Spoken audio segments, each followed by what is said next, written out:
Bismillahirrahmanirrahim. Assalamu alaikum to dear students and viewers. This is our lecture series of measures of dispersion. Today we are discussing part 3 of this lecture series. In this lecture, we will define variance and we will learn how to calculate variance for ungroup and group data. So let us start and show you what is variance and how to calculate variance for ungroup and group data. So here we start. Variance. First of all, let me tell you the term variance was introduced by Sir R.A. Fisher. He has introduced many things in statistics and he is considered as pioneer of statistics. So the term variance is due to R.A. Fisher. Let us define variance. Variance को define कर लेते हैं.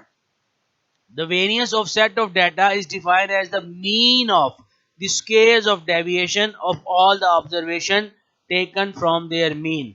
हमारे पास एक data हो, आप हर data की हर value में से उसका मीन माइनस कर लें और उस कॉलम का स्क्वायर कर लें. वो जो नया कॉलम बना है आपके पास उसका जो मीन होगा यानी उस सम ऑफ स्क्वायर डेविएशन को आपने नंबर ऑफ वैल्यूज पे डिवाइड करना है तो आपको मिल जाता है वेरिएंस. वेरिएंस में दो टर्म्स इंट्रोड्यूस होती हैं. पॉपुलेशन का वेरिएंस भी होता है, सैंपल का वेरिएंस भी होता है.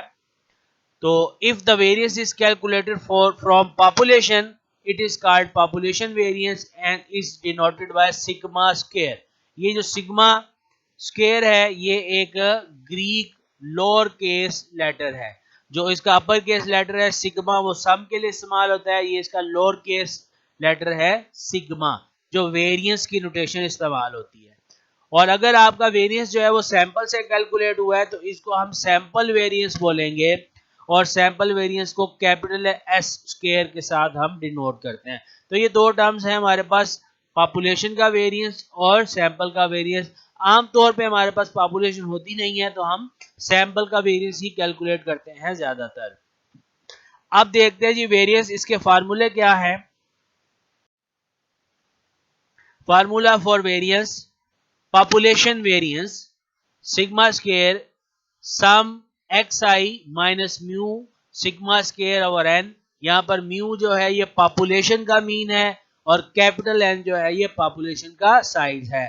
और अगर आप ये पॉपुलेशन के लिए कैलकुलेट कर रहे हैं तो ये फार्मूला यूज होगा. और अगर आप सैंपल के लिए कैलकुलेट कर रहे हैं तो सैंपल वेरिएंस इसका फार्मूला कुछ यूं होगा, summation xi minus x bar square over n. यानी आपने x माइनस x बार करना है, उस कॉलम का स्क्वायर करना है और जो स्क्वायर्स के रिजल्ट आएंगे उनका सम. तो ये हो जाएगा sum of square deviation from their mean और उसको वैल्यूज की तादाद जो है उस पर डिवाइड कर देना है तो आपके पास क्या मिल जाएगा, वेरिएंस मिल जाएगा जो सैंपल डाटा के लिए. अब ये इसके बाय डेफिनेशन फार्मूले हैं. इसके अलावा भी इन फार्मूलों की मदद से इन फार्मूलों की दूसरी शक्ल भी हमारे पास है जिसको मैं आपको दिखाता हूं. और आमतौर पे कैलकुलेशन पे हम उन्हीं फार्मूलों को यूज करते हैं जो अब हमारे सामने आ रहे हैं. Other formula for variance ungroup में हम ये यूज करते हैं summation x square over n minus summation x over n whole square. और ये मैं सैंपल के लिए ही डिफाइन कर रहा हूं. पॉपुलेशन होगा तो उसके नीचे कैपिटल N आ जाएगा, लेकिन आमतौर पे जब हम कैलकुलेशन में करा रहे होते हैं तो सैंपल के लिए कर रहे हैं, इसलिए ये फार्मूले मैं सैंपल के लिए ही डिफाइन कर रहा हूं. और अगर हमारे पास ग्रुप डाटा हो तो ग्रुप डाटा में साथ फ्रीक्वेंसी ऐड हो जाएगी. फार्मूला हो जाएगा summation F X square divide by summation F minus summation F X divide by summation F whole square. तो ये ग्रुप डाटा के लिए फार्मूला हो गया और ये अनग्रुप डाटा के लिए फार्मूला हो गया. अब आपको सिखाते हैं जी कि वेरिएंस को कैलकुलेट कैसे करते हैं. अनग्रुप डाटा में दोनों फार्मूलों की मदद से करके दिखाऊंगा और ग्रुप डाटा में सिर्फ एक इस फार्मूले की मदद से करके दिखाऊंगा. दूसरे फार्मूले में ज्यादा कैलकुलेशन की जरूरत पड़ती है, लेकिन आम तौर पे हम क्या करते हैं इन्हीं दो फार्मूलों को यूज कर रहे होते हैं. कैलकुलेटर में भी इसका अवेलेबल है. इंशाल्लाह नेक्स्ट वीडियो में आपको कैलकुलेटर की मदद से वेरिएंस फाइंड करना भी बताऊंगा. तो आइए पहले देखते हैं अनग्रुप का जो वेरिएंस है पहले फार्मूले की मदद से और फिर दूसरे फार्मूले की मदद से। फाइंडिंग वेरिएंस अनग्रुप, ये हमारे पास डाटा है जी। सवाल कहता है जी वेरिएंस फाइंड करें 2, 4 और 6। ये डाटा है हमारे पास। सोल्यूशन देखिए इसका किस तरह से होगा। एक्स की वैल्यूज हमारे पास 2, 4, 6, मीन जो इसका निकलेगा 12 टोटल है, 12/3 4 मीन निकलेगा। हर वैल्यू में से मीन माइनस कर दिया तो 2 - 4 -2, 4 - 4 0 और 6 - 4 ये आ गया हमारे पास 2। अब इनका स्केयर कर लिया, -2 का स्केयर, 0 का स्केयर और 2 का स्केयर और इसका सम कर लिया जो कि सम ऑफ स्केयर डेविएशन मिलेगी 8। अब अपने फार्मूला की तरफ आए। फार्मूला हमारा है summation x - x bar whole square over n। Summation x - x bar whole square हमारे पास आया हुआ 8 और n हमारे पास 3 है, 3 ऑब्जर्वेशन है तो 8/3 2.67 हमारा क्या आ गया, वेरिएंस आ गया। ये हमारे बेसिक फार्मूले की मदद से। अब देखते हैं कि इसी वेरिएंस को अगर आपने कैलकुलेट करना हो अल्टरनेट फार्मूला जो दिया था उसकी मदद से तो वो कैसे होगा। फाइंडिंग वेरिएंस सेकंड फार्मूला, वही डाटा हमने लिया 2, 4, 6। सोल्यूशन अब देखो 2, 4, 6 यहाँ पर हर वैल्यू का स्क्वायर कर लिया, x का भी टोटल कर लिया जो समीशन x है और x स्क्वायर का भी टोटल कर लिया जो समीशन x स्क्वायर है। फार्मूला देखें summation x square over n minus summation x over n whole square. तो समीशन x स्क्वायर हमारे पास 56 है, n की वैल्यू 3 है, समीशन x 12 है और n की वैल्यू 3 है। 56 को 3 पे डिवाइड किया तो 18.67 आया, 12/3 तो ये आ गया 4। अब 4 का स्क्वायर करेंगे 16 आ जाएगा, 18.67 में से 16 माइनस किया तो वेरिएंस आ गया हमारे पास 2.67। तो इस तरीके से भी सेम ही आंसर आएगा और आमतौर पे हम इसी मेथड को यूज कर रहे होते हैं कि उसमें कैलकुलेशन जरा हमें कम करनी पड़ती है। आइए देखते हैं अब ग्रुप डाटा में अगर हमारे पास आ जाए वेरिएंस तो उसको आपने कैसे कैलकुलेट करना है। देखिए जी ग्रुप डाटा हमारे सामने आ गया। ग्रुप डाटा में हमारे पास x और फ्रीक्वेंसी गिवन है। x की बजाय अगर आपके पास क्लास इंटरवल्स दिए हो तो आपको पता है वहां से x कैसे निकलता है, इसलिए यहाँ पर मैंने डायरेक्ट x की वैल्यूज ली हैं। ये x है और हमारे पास फ्रीक्वेंसी है।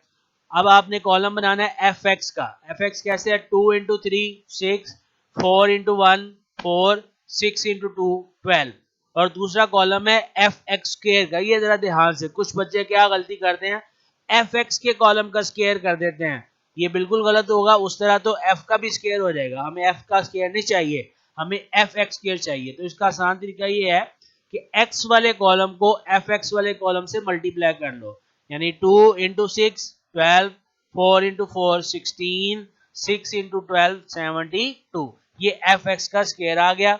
इनके हमने टोटल कर लेने हैं। f का टोटल हमारे पास 6 आ गया, fx का टोटल 22 आ गया और fx स्क्वायर का टोटल कितना आ गया जी, 100 आ गया हमारे पास।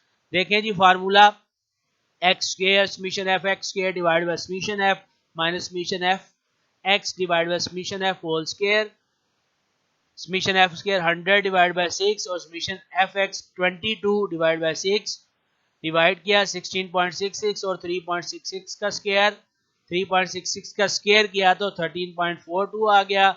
16.66 में से 13.42 माइनस किया तो वेरिएंस का आंसर हमारे पास आ गया 3.24। तो देखिए जी इस तरह से वेरिएंस निकलेगा हमारे पास ग्रुप डाटा के लिए। अगर आपने यही दूसरे फार्मूले से करना हो तो आपको पहले इस डाटा का मीन निकालना पड़ेगा, फिर x की हर वैल्यू में से मीन माइनस करना पड़ेगा, फिर उसको आपने f से मल्टीप्लाई करना है जो f into x minus x bar आएगा, फिर आपने f into x minus x bar का होल स्क्वायर यानी x माइनस एक्स बार वाले कॉलम को f into x minus x bar वाले कॉलम से करेंगे तो फिर f into x minus x bar whole square का कॉलम आएगा। वो जरा लेबोरियस कैलकुलेशन है इसलिए उस तरफ हम नहीं गए, इसी तरीके से हम फाइंड करेंगे। आमतौर पे पेपर में उसने कोई फार्मूला मेंशन नहीं किया होता, हमारी अपनी मर्जी होती है। तो ये फार्मूला रिलेटिवली इजी है इसलिए हम इसी फार्मूले को यूज करके वेरिएंस फाइंड करेंगे। तो ये था जी हमारा वेरिएंस ग्रुप और अनग्रुप डाटा दोनों के लिए। नेक्स्ट पार्ट के अंदर बहुत इंपॉर्टेंट इंशाल्लाह हम फाइंड कराएंगे और डिस्कस करेंगे वेरिएंस की प्रॉपर्टीज। और वेरियंस की बहुत सारी प्रॉपर्टीज है, जैसे मीन की प्रॉपर्टीज का हमने लेक्चर किया था, इस तरह वेरियंस की प्रॉपर्टीज का लेक्चर करेंगे, वेरी इंपॉर्टेंट, और उससे रिलेटेड क्वेश्चंस वगैरह भी हमारे पास होते हैं। तो thank you very much for today's lecture, और एक और वीडियो में कैलकुलेटर की मदद से भी आपको वेरियंस निकालना बताऊंगा। Thank you very much for today's lecture.